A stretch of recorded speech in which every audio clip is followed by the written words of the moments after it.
Moog and MoogerFooger MF104M is pretty much considered the gold standard of BBDs. You can get these used for up to £2,000. They were, though, originally about £450, same as the Dm101 from Boss, or thereabouts anyway. And they are different machines. They're not aimed at the same sort of usage. The MoogerFooger's got CV inputs for all the main knobs at the back, so it's a bit more like a modular system from that perspective.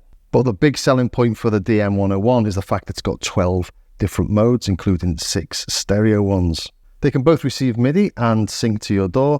The Dm101, however, can actually send MIDI through the knobs, which means you can record all your tweaks and play them back, which is extremely handy. You can't do that with a MoogerFooger, but you do have access to the parameters. This is an unofficial controller panel for it, but it just shows that it does work if I play something.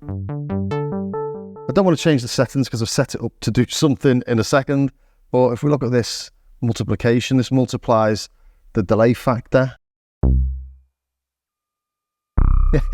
And that's something that just demonstrates the sounds of BBDs, actually.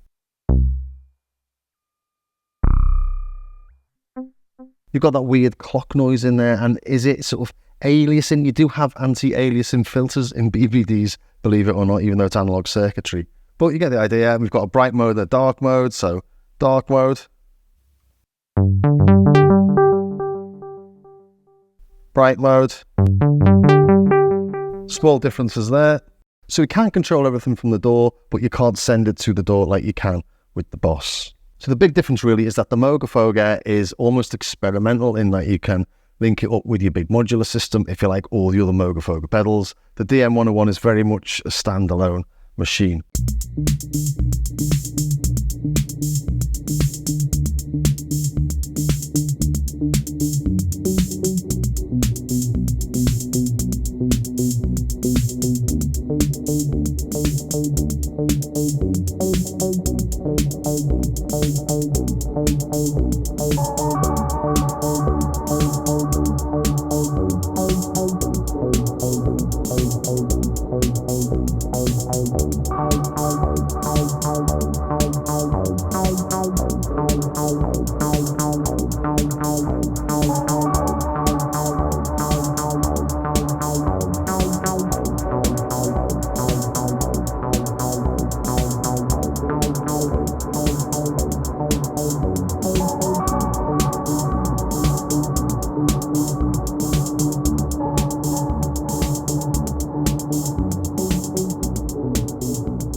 But big question is, do they sound anything alike?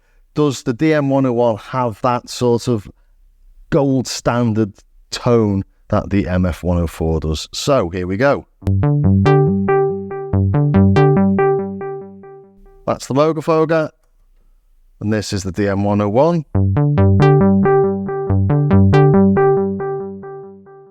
Let's do that again.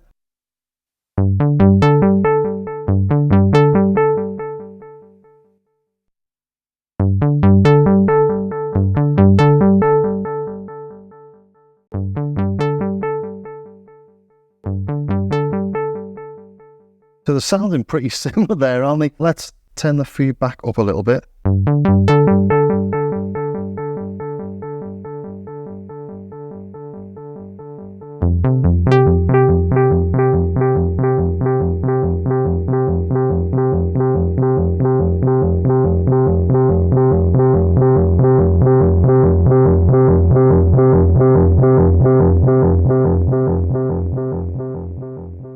Do something similar over here. The settings are always different on these things. Let's try it.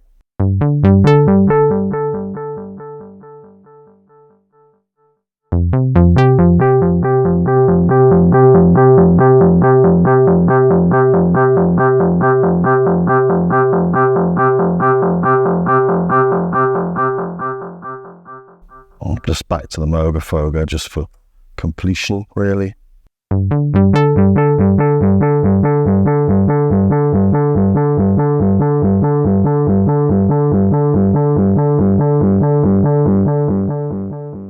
I'd say the feedback on the MoogerFooger is a little bit warmer maybe. It goes a little bit more sort of trebly on the 101. Let's try that again just to make sure I'm not making stuff up.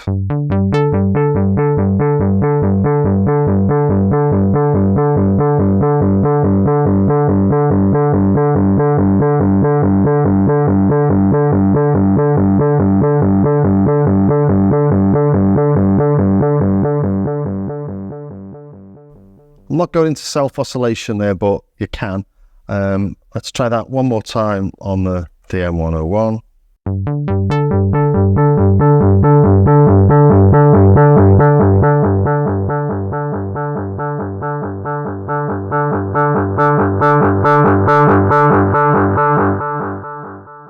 Yeah, I'm clearly going into self-oscillation on the DM101. It's a little bit more difficult to control, but there's loads in there to play with, and you can hold it for as long as you want on that sort of on the edge of oscillation.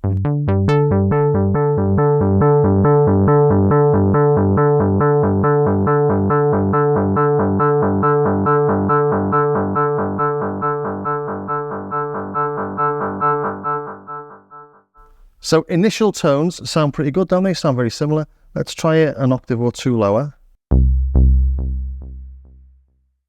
And again on the MoogerFooger.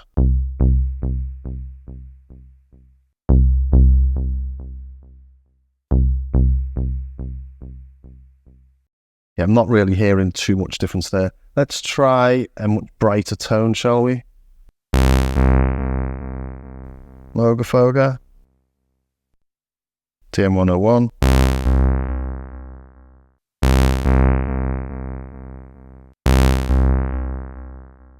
So, you know, all in all, these are sounding very, very similar, aren't they?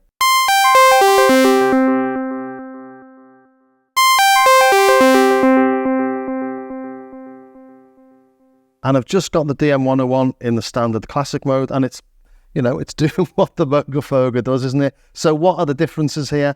Well, the big difference for the MoogerFooger, or one of the big differences, is that we've got this drive circuit.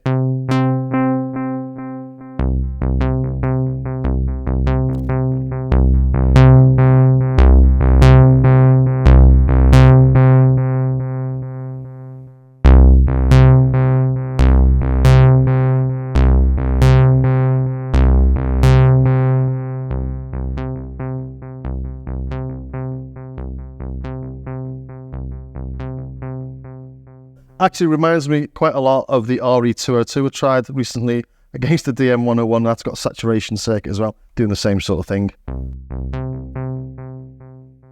Almost acts like a compressor on the sound itself.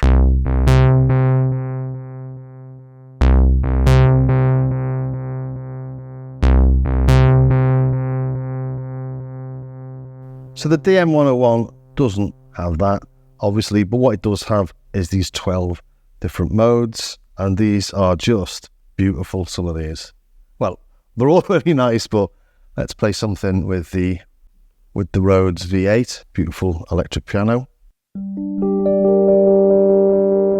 Still a MoogerFooger.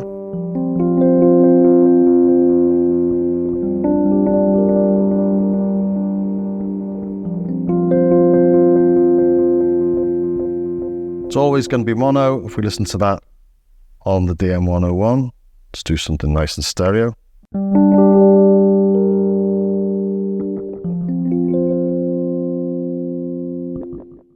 So there's lots and lots of things you can do with this.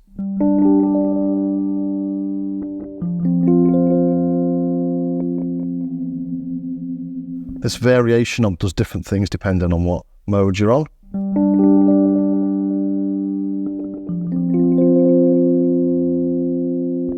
In this pan mode, the variation knob is changing.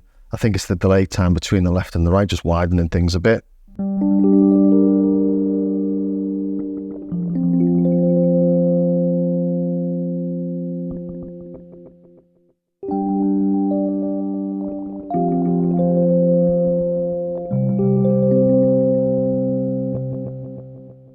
So, I mean, I could play through all of those to show you that the MoogerFooger can't do that. But I'm just trying to get an idea for the tone, the richness of the tone, the quality of the sound. And I think the DM101 stands up perfectly, actually, to the MoogerFooger.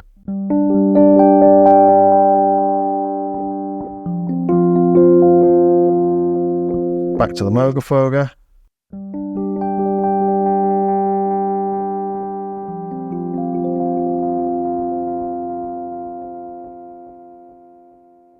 The other notable difference is the modulation sections. We've got the LFO on the MF104, and we've got this section down here on the DM101. On the MoogerFooger, we've got a lot more options on LFO shapes. I say we've got a lot more options. You can see what the options are on that. You can't see them on the 101. But if we take a listen, back on the classic mode, the variation knob changes the LFO shape. It's a sine. It goes to a triangle. You can hear the difference there. And then as we go to max, we've got a more complex shape. Here it's a bit wobblier. It's sort of like a cross between a sine and a saw and something else maybe.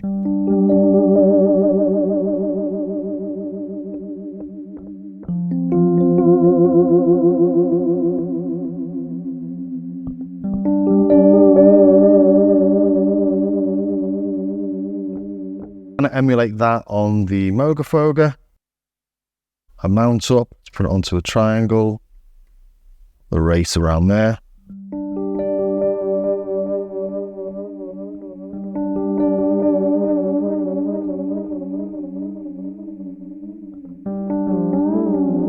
And what you find on the MoogerFooger is it goes into crazy territory, so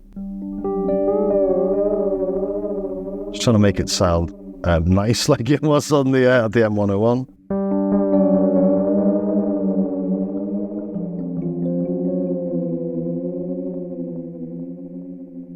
And it's the amount knob.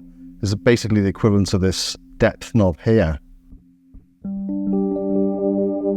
There we go. If we go to the maximum on the DM101, get the rate about the same on that. Okay, so we go to the MoogerFooger now.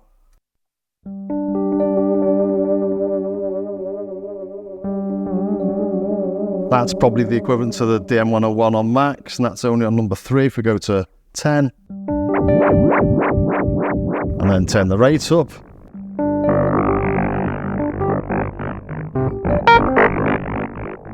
we've gone into special effects territory.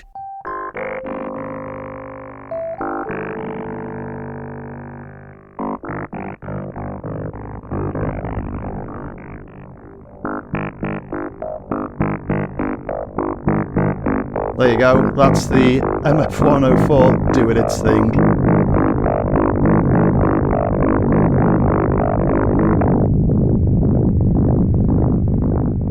You can even use it almost like a sequencer, this, so.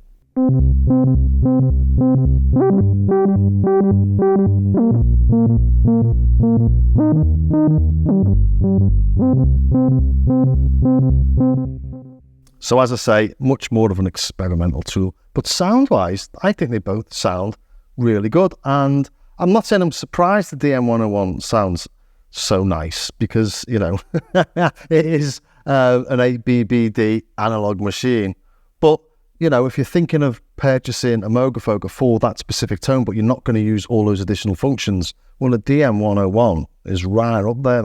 It's, you know, all these different panning modes and stuff are just really beautiful. But what I found really nice is just using them both, one in the left and one in the right.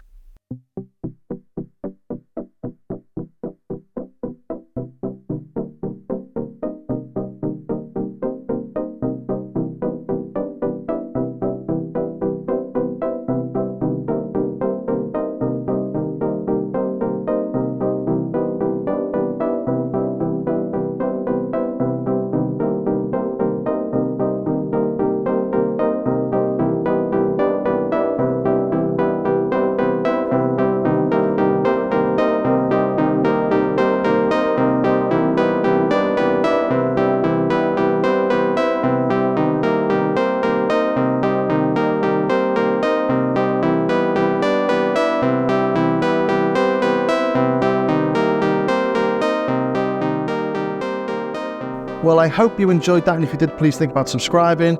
ring the bell, join me over on Patreon.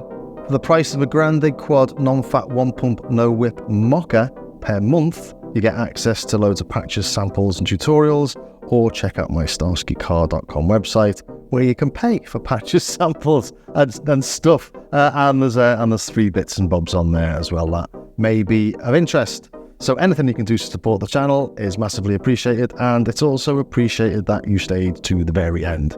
I hope you enjoyed that, and I'll see you in my review, my big, long, in-depth review of the DM101 coming in the next couple of days.